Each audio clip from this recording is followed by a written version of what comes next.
Pumirma ang Malaysia at China sa tatlong Memorandum of Agreement na nagkakahalaga ng halos 20 billion Malaysian ringgit.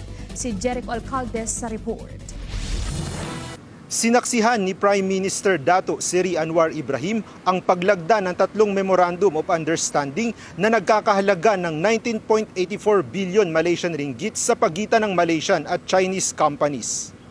Ayon sa Prime Minister Department, nilagdaan ang unang MOU sa pagitan ng Saita Global Berhad at Shanghai SUS Environment upang tuklasin ang pakikipagtulungan sa pagbuo ng waste-to-energy power plants, partikular sa Malaysia. Ang unang kasunduan ay nagkakahalaga ng 15 billion Malaysian ringgit. Ang ikalawang MOU na nagkakahalaga ng 2.34 billion Malaysian ringgit ay nilagdaan naman sa pagitan ng Prime Minister Access World at Beibu Gulf International Port Group. Kabilang dito ang pakikipagtulungan sa warehousing at logistics sa pagitan ng dalawang kumpanya sa pagsuporta sa New International Land Sea Trade Corridor ng rehiyon para sa economic at trading cooperation sa pagitan ng Guangxi at Malaysia. Habang ang huling MOU ay nilagdaan sa pagitan ng Simi Darby Oils International Limited at Guangxi Beibu Gulf Port Group na nagkakahalaga ng 2.5 billion Malaysian ringgit upang magtayo ng trading at distribution center para sa refined palm oil at shortening sa Ginshu na may tinatayang taunang dami ng transaksyon na 500,000 tonelada. Ang paglagda ng MOU ay sinaksihan ni Prime Minister Dato Seri Anwar Ibrahim,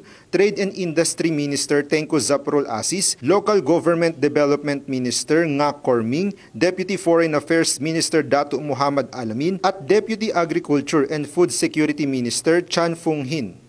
Samantala, muling inimbitahan ni Prime Minister Anwar sina Chinese President Xi Jinping at Premier Li Qiang para sa opisyal na pagbisita sa Malaysia kasabay na ika-50 anibersaryo ng Malaysia-China diplomatic relation sa 2024.